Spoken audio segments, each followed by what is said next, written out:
Hola y bienvenidos al desarrollo de la unidad 6 de Ciencias Naturales para noveno año de Educación General Básica. Mi nombre es Mauricio Ojeda Huaycha y soy docente de la Escuela 6 de Octubre. Antes de comenzar les recuerdo que en la parte inferior pueden encontrar tanto mi número de teléfono como mi correo institucional.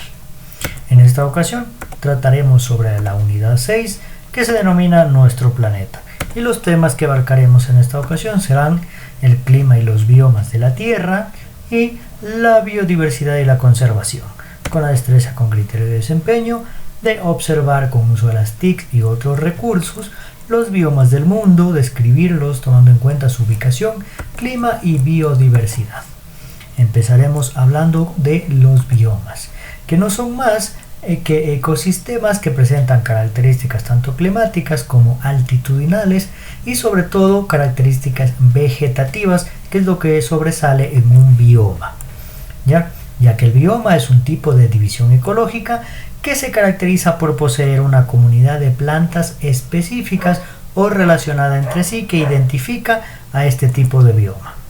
Los biomas tienen una distribución específica alrededor del planeta y por lo cual existen diferentes tipos de biomas de acuerdo a las características propias de la zona, ¿no? Un mismo bioma presenta un patrón de temperatura y de lluvia o precipitaciones muy parecido.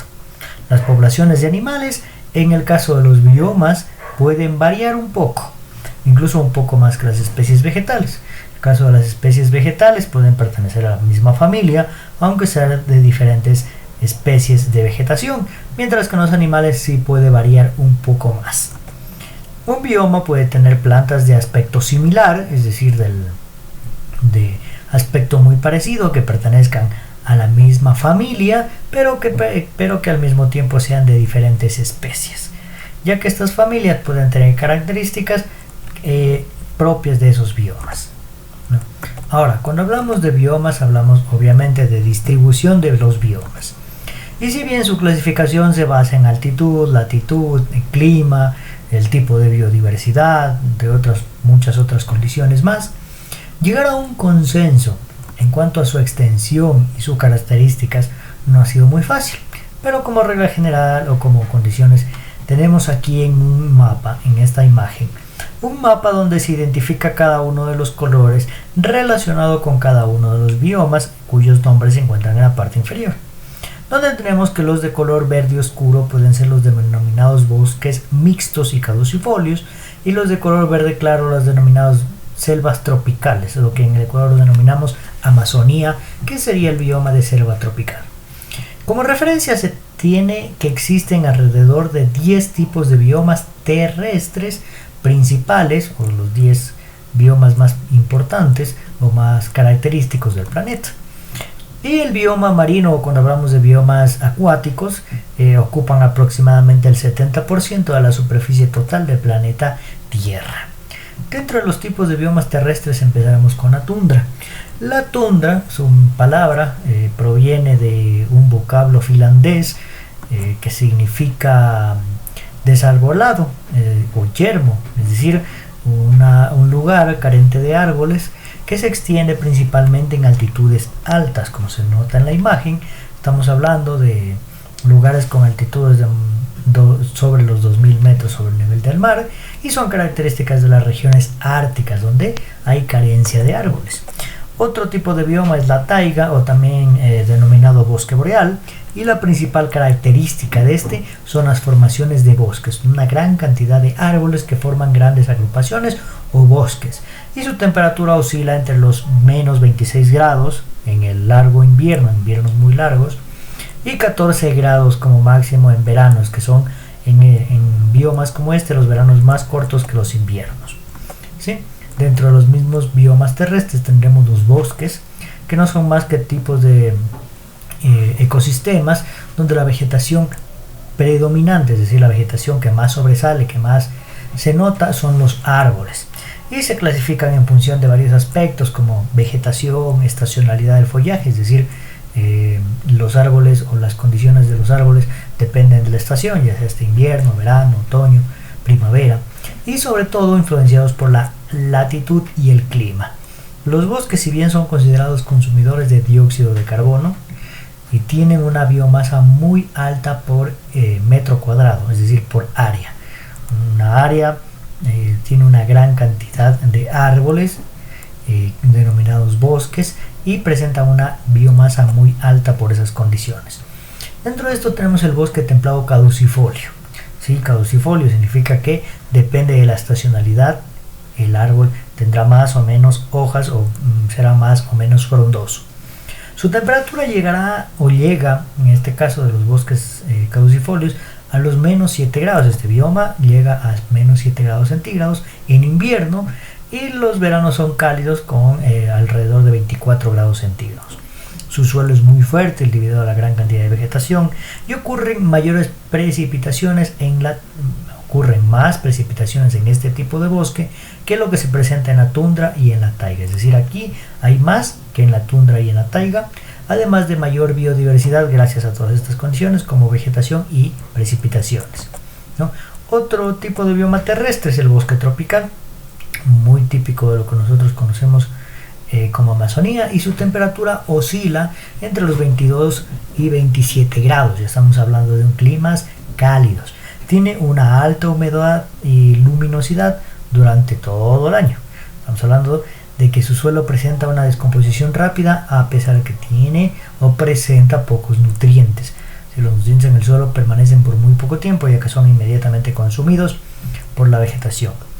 Y presenta este ciclo, ¿no?, muy estable y propio del bosque tropical, donde las hojas o partes de ramas o árboles, los mismos animales, aportan a esta materia orgánica en el suelo, que a su vez es consumido por las plantas y a su vez alimentan a los animales, que a su vez aportan nuevamente nutrientes al suelo, y este ciclo se mantiene en lo que es bosque tropical, y gracias a eso existe la diversidad de plantas y de animales en una alta cantidad.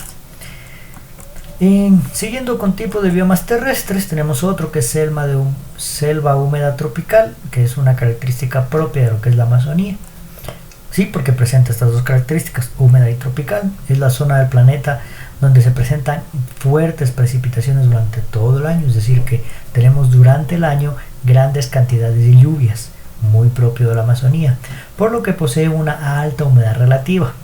Su aspecto es de gran densidad, es decir, la cantidad de vegetación es muy notoria, es muy alta, las plantas están muy pegaditas una al lado de la otra, y eso hace que su aspecto sea de gran densidad de vegetación y un color de verde muy fuerte, muy notorio, muy propio de la Amazonía, como se puede observar en la siguiente imagen, ¿sí?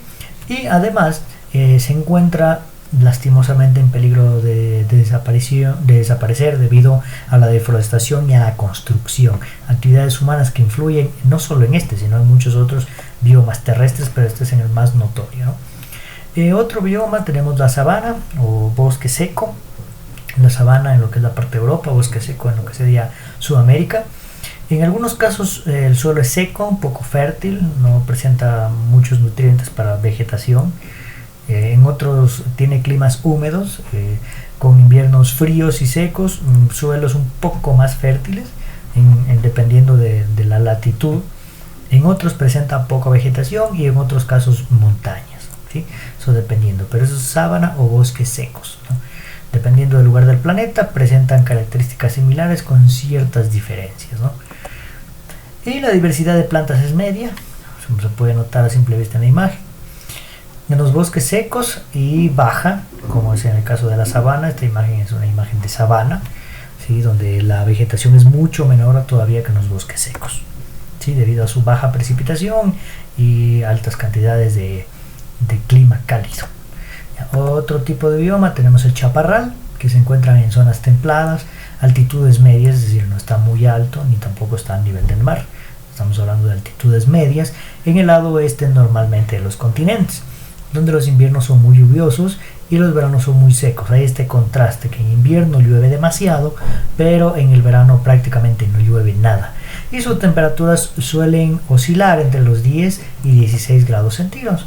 Tenemos una imagen de lo que sería un chaparral, y la característica notoria a simple vista es de que la vegetación aquí es de arbustos bajos, plantas bajas y plantas herbáceas muy pequeñas, ¿no? Es la principal característica del chaparral. Otro tipo de bioma, como se puede ver en la imagen, es el desierto.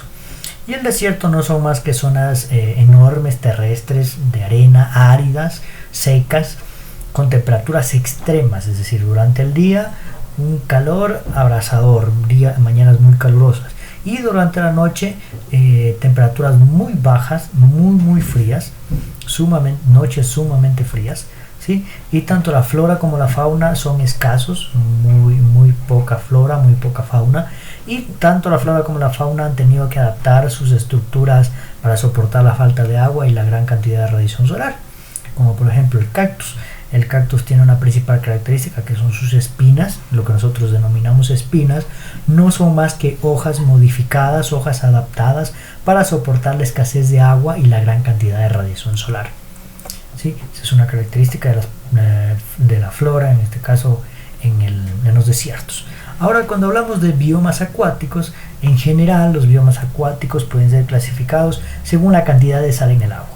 Es decir, tendremos dos tipos, unos que tengan sal y otros que tengan muy poca sal, como por ejemplo los biomas de agua dulce y los biomas salados, ¿no? Los de agua dulce, que tienen menos de un % de sal y son típicos de estanques, lagos, arroyos, ríos y humedales, son un tipo, y los otros serían los mares y los océanos. Tenemos una imagen de lo que estamos hablando. Son aguas marinas y aguas continentales. Las aguas marinas pues serían lo que son los estuarios, el mar como tal, los océanos, aguas saladas. Y en cambio las aguas continentales, pues los estanques, los lagos, los ríos, los humedales, ¿no? Y en los biomas de agua marina tienen más sal, en océanos, arrecifes de coral y estuarios, ¿no? Que es característico de este tipo de biomas acuáticos. Ahora, cuando hablamos de todo esto de biomas, tipos de biomas, condiciones, características propias, diversidad, biodiversidad, estamos hablando en sí de la biodiversidad en el planeta y por ende de su conservación, porque es importante. En alguno de los biomas hablamos de que se está viendo influenciado por la actividad humana, tanto en construcción, en modificación, en alteración, ya sea de ríos, ya sea talando, ya sea construyendo, creando vías, etcétera, etcétera. Estamos modificando esta biodiversidad, estamos cambiando, estamos creando un impacto directo, ¿ya? Entonces todos los biomas presentan varias formas de vida. Unos, como los bosques tropicales, alcanzan una gran riqueza, en tanto que la tundra o los desiertos no tienen menor diversidad, pero igual tienen una biodiversidad importante. Entonces es importante tomar esto en cuenta, de que toda esta biodiversidad existente en el planeta, que es característica de todos estos biomas, es fundamental. Para nosotros como seres humanos es importantísimo, ¿sí? La biodiversidad es fundamental en los ecosistemas y por ende en nosotros como seres humanos, para que el hombre pueda dotarse de estos recursos de manera eficiente, de manera equilibrada, no simplemente tomar y ya está, sino tratar de conservar, de recuperar, de restablecer y de preservar toda esta biodiversidad mediante la conservación, ¿no? Ya que la biodiversidad nos da alimentación. Para empezar, los diferentes productos que consumimos vienen de la naturaleza. Además, la vulnerabilidad, cuando los ecosistemas han sido afectados, son más propensos a producir desastres naturales. Un ecosistema alterado puede producir inundaciones, puede producir deslaves, ya que una montaña que normalmente tenía árboles y cierto tipo de plantas, al ser talado para crearlo como pastoreo, ese suelo se erosiona, ya no tiene que lo sujete porque ya no hay árboles, porque se los talaron, etcétera, etcétera. Entonces se convierten en zonas de deslaves o derrumbes. Entonces eso es lo que los hace más propensos a producir desastres naturales, de esos y muchos otros tipos más. La salud también se ve influenciada por la biodiversidad, ya que más del 60% de las personas en el mundo depende de plantas medicinales. De una u otra forma dependemos de las plantas medicinales. El acceso a agua libre de contaminación es fundamental. El agua libre de contaminación está ahí en la naturaleza y muchas veces nosotros, por diferentes medios, actividades humanas, contaminamos. Y el acceso a materias primas, es decir, de nada nos sirve tener grandes cantidades de bosques que talamos para utilizar muebles que son beneficiosos para nosotros, pero si ese bosque no se recupera, no se conserva, no se restablece, no se crea un nuevo bosque sobre lo mismo, perdemos ese bosque, perdemos esos árboles, y después cuando queramos volver a tomar nuevamente árboles para nuevos muebles ya no habrá nada. ya simplemente encontraremos suelos áridos, secos. Entonces es importante la conservación, en este caso conservación de biomas. Entonces es fundamental la educación y las campañas divulgativas. Esto contribuye a la conservación de la biodiversidad. Campañas como la de la imagen, donde tenemos este tipo de proyectos para la reforestación de lugares donde han sido talados y que hoy se trata de recuperar poco a poco, pero se trata de recuperar, que es importante. Por lo cual es importante hacer conciencia frente a la importancia del cuidado del planeta, que es fundamental, que vivimos en él, no podemos destruirlo, vivimos en él y por ende debemos conservarlo, debemos cuidarlo y mantenerlo durante todo el tiempo que sea posible para nuestra propia existencia. Por ende es necesario el compromiso real de todas las naciones en estos proyectos, que todas se apoyen, que todas vayan en un mismo lineamiento y hacia un mismo objetivo, que es la conservación de manera eficiente, de manera racional. Es decir, podemos tener un bosque al cual acudir para crear muebles y mejorar nuestra vida, pero ese bosque debe conservarse, debe restaurarse, debe restablecerse, ¿sí? En algunos programas hay incentivos económicos que fomentan la conservación y el uso racional de recursos y son herramientas para un sinnúmero de industrias también, ¿no? Y esto sería todo por de esta primera parte, ¿sí? Primera parte de la unidad 6 para noveno año de educación general básica. Recordarles acerca de que para iniciar esta sección de videos, primero deben haber visto el video introductorio denominado video de presentación de unidades. Además de que para el video final de preguntas y respuestas deben dejarme aquí en este video o a través de mi número de WhatsApp las 4 preguntas correspondientes para el video final, ¿no? Sin más, mi nombre es Mauricio Ojeda Hueycha, docente de la escuela 6 de octubre. Hasta un próximo video.